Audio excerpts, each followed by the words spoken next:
Les critiques! Bonsoir et bienvenue dans cette nouvelle critique. Oui, je sais, ça fait longtemps que j'ai pas fait de critique, je sais que ça t'avait manqué, ou peut-être pas.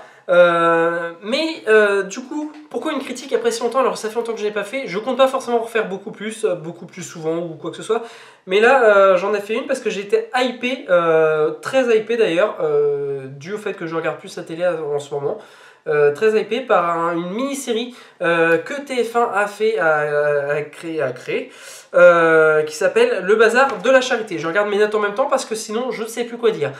Donc Le Bazar de la Charité, qui est une série dérivée, non, comment je pourrais dire, en gros qui est basée sur des faits réels. Donc le feu d'incendie qu'il y a eu au niveau du Bazar de la Charité en 1893, 97 ou 93 à Paris. En gros, c'était un bazar qui avait été créé par les bourgeois de l'époque, en fait, où toutes les ventes qu'il y avait à l'intérieur étaient données ensuite aux pauvres, un truc comme ça. Et en gros, c'était un incendie qui, à l'époque, avait fait plus de 120 morts.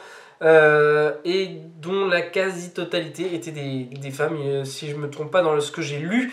En gros, il y avait quoi, grand maximum 10 hommes décédés dans cet incendie, et le reste était des femmes. Parce que concrètement, bah, ils se sont barrés lâchement et que, bah voilà, c'était pas forcément des gentlemen, on va dire, à l'époque. Enfin, ils se faisaient passer pour des gentlemen en tout cas.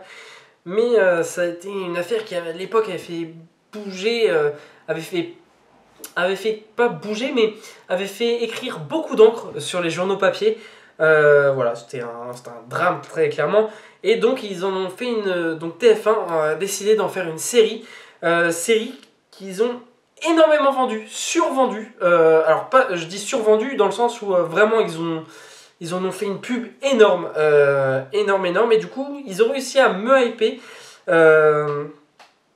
Donc bah, j'ai décidé de vous en faire la critique. Donc l'histoire je vous l'ai déjà racontée, j'ai pas regardé toute la série puisqu'elle n'est pas encore entièrement sortie, j'ai pu regarder que les deux premiers épisodes hier soir.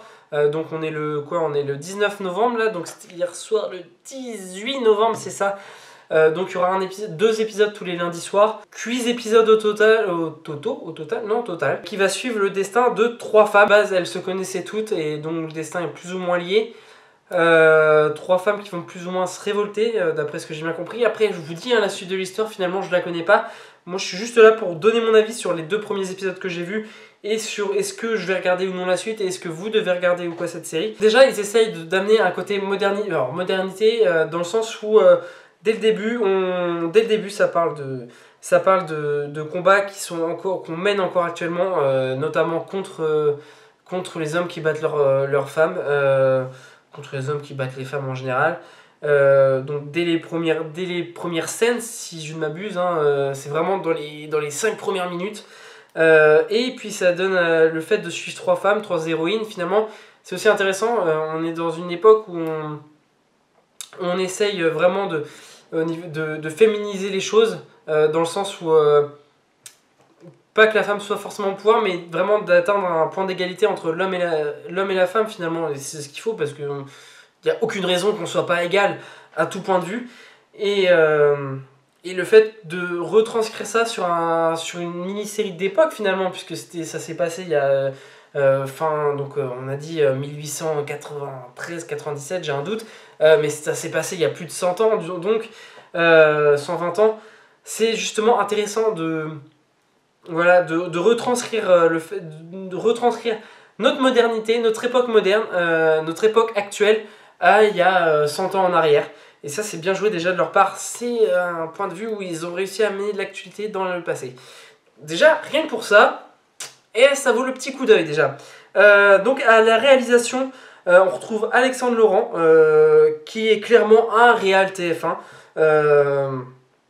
Donc il a été réal sur des épisodes de séries entre 2008 et 2014. En 2014, donc c'est RIS, police, police scientifique, je crois, Alice Never, Profilage et Falco. Donc ils sont 4 séries TF1, clairement. Et à partir de 2015, il réalise lui-même entièrement des mini-séries, toujours pour TF1, avec Le Secret d'Élise en 2015 et La Menthe en 2017. Voilà, je lis mes notes en même temps, hein, voilà. Donc ce réal, bah, il a mis la barre très haut, hein, il a mis la barre très haut dès le premier épisode.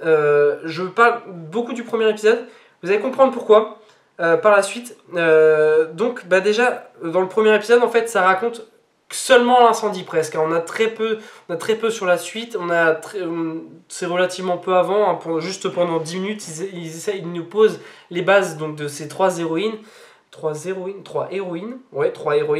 Ils nous posent les bases des trois héroïnes pendant, allez, grand maximum 10 minutes, et ensuite on se retrouve dans le bazar, et l'incendie commence à prendre. Rien qu'au niveau de ce premier épisode, ils arrivent à nous faire monter, la pression, la tension de l'incendie. Je vais relire mes notes parce qu'en fait j'ai extrêmement beaucoup de mal, je les ai pas lues avant, je les ai écrits hier soir. Donc à nous faire monter au moment de l'incendie. La scène elle est atroce et magnifique à la fois. En même temps parce que atroce émotionnellement, hein, on voit des morts, on voit des gens qui meurent et tout dans cet incendie. Enfin, un incendie c'est pas rien. J'ai été confronté moi en tant que SPD et c'est pas rien un incendie. Alors du coup forcément là on voit des trucs qui sont assez durs et magnifiques par l'image. Quand on voit ce que l'image dégage et ce que ça arrive à dégager. Enfin, c'est genre ouf au niveau des effets spéciaux et tout, ils ont dû se faire chier pas mal un petit peu. Il y a une petite ref à Titanic également, à un moment donné, où ils disent essayez de les calmer et tout, et jouer un morceau de musique. Juste, c'est une petite ref, ça c'est vraiment le truc de 15 secondes, qui peut passer inaperçu dans l'épisode, mais c'est une petite ref qui fait plaisir. Voilà. Ça c'est juste pour la petite référence, dire je l'ai vu. Donc oui, donc techniquement la scène est ultra belle, ultra jolie, ultra bien réalisée. Notamment, enfin moi j'ai l'image à un moment donné de la scène avec des releveurs. Alors les releveurs, qu'est-ce que c'est? Ça c'est mon côté pompier qui va parler. Les releveurs en fait c'est quand il y a un incendie, au niveau du plafond, il y a un espèce de plafond de fumée qui se crée parce que ça dégage beaucoup de fumée, tout ce qui brûle. Et dans ce plafond de fumée, d'un moment à l'autre, on va avoir ces fumées vont prendre feu, ça va faire des espèces de vagues en fait dans les fumées, et ça s'appelle des rollovers. Donc ça c'est en plus ces rollovers, c'est au moment où ils comprennent qu'ils sont fichus. Enfin pour eux ils sont fichus. Les acteurs du coup, ils nous font clairement ressentir leur détresse. Ils jouent extrêmement bien durant cette scène et tout. Ils nous font passer toutes les émotions qu'ils ont à nous faire passer. C'est ce que je disais au niveau de la réal, Alexandre Laurent met le niveau très haut dès le premier épisode, dans les premières minutes, dans les 30 premières minutes, à voir pour la suite finalement, parce que voilà, j'ai vu l'épisode 2. L'épisode 2 me fait un petit peu peur pour justement la suite, mais par contre le problème c'est que voilà, le niveau est mis très haut dès l'épisode 1. Là où ça en devient problème, c'est que le niveau est pas forcément aussi haut pour l'épisode 2. Peut-être que pour la suite ça va être mieux. J'ai un peu peur. Par contre, durant ce premier épisode, là je parle beaucoup du premier épisode, on a parfois une impression de lenteur, notamment vers la fin de l'incendie et tout, mais en fait c'est une impression normale. Moi, personnellement, pour avoir été souvent amené à voir certains trucs et tout, l'impression de lenteur, en fait, c'est l'impression de lenteur que ressentent les victimes. En fait, ils sont dans cet incendie.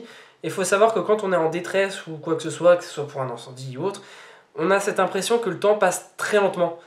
Et le fait d'avoir réussi à mettre ça justement dans la réalisation du premier épisode, au moment du drame, et ça prouve qu'il y a une bonne réal finalement, parce qu'il arrive à nous faire ressentir cette peseur, cette lenteur du truc, de pas savoir s'ils vont être sauvés et tout. En fait, quand t'es dans la merde au niveau de ta vie, limite, en attendant les secours, c'est extrêmement long. Donc le fait que le réal arrive à nous faire ressentir ça, c'est bien joué de sa part. C'est bien joué. On peut avoir une impression de lenteur, mais finalement, non, c'est justement très bien joué de sa part. Je savais qu'il y avait 3 héroïnes, mais je ne savais pas si les filles qui étaient dans l'incendie, si elles allaient toutes s'en sortir. Il arrive quand même à nous mettre le doute, malgré qu'elle soit à l'affiche et qu'on sait qu'il y a des épisodes derrière. Il arrive à nous mettre le doute, et ça c'est bien joué, c'est franchement bien joué. On va en arriver tranquillement vers cette conclusion de petite critique. Donc je disais, malgré un premier épisode qui pour moi est génial au niveau de ce qu'il arrive à apporter de ça, à partir de l'épisode 2, là c'est là qu'on peut voir la lenteur qu'il n'y a plus à voir. Il faudrait que ça soit un petit côté plus speed peut-être. Parce que du coup là ils mettent en place du coup tout le reste de l'intrigue après l'épisode, au niveau de l'épisode 2 pour moi. C'est là où ça me fait peur pour la suite en fait, c'est que bah, c'est retourné dans une série TF1 finalement, et là où l'épisode 1 arrive vraiment à hyper le reste, l'épisode 2 bah, ça ralentit, le rythme ralentit vraiment parce que bah, concrètement l'épisode 2 c'est le jour d'après l'incendie, les jours d'après l'incendie, donc ils cherchent encore à savoir qui est mort ou qui ne l'est pas. Et du coup commencent certaines intrigues, à savoir qui, comment le feu est parti. Pour le fait historique, donc alors historiquement, le feu est parti du petit cinéma, c'était le début du cinéma, et bah, il y avait des ampoules avec des gaz et ça. C'est parti de là, dans la réalité, le feu est parti de là. Là, du coup, dans le deuxième épisode, on apprend que c'est peut-être des anarchistes, parce que c'était une époque, mine de rien, compliquée au niveau de la France et tout ça. On passait de Empire, République, un petit peu très vite. Ça commençait tout juste à se calmer et à avoir un petit truc, une sorte de gouvernement un petit peu plus stable. Et donc ils ont des doutes là-dessus, donc ça va partir là-dessus finalement la suite. Le jeu des acteurs et la direction est ultra appréciable. Hein. Alors je vais pas vous citer les noms, mais il y a quand même des bonnes têtes d'affiche. Vous irez voir vous-même, allez sur Allociné par exemple, pour voir. Il y a des bonnes têtes d'affiche. Et ça c'est cool. Moi c'est dommage et j'ai peur pour la suite parce que franchement ils ont été capables de réaliser un très bon premier épisode. Mais ils en sont capables. Ça prouve qu'ils en sont capables. Et ça c'est cool de faire des mini-séries avec de la restitution. Est-ce qu'il faudrait pas qu'ils se contentent de la restitution parce que bah, pour moi le scénario pour la suite il me fait peur. Il me fait peur et j'ai peur que du coup ça ralentisse le truc et que ça gâche ce truc. Donc en conclusion, à mon avis cette série mérite d'être suivie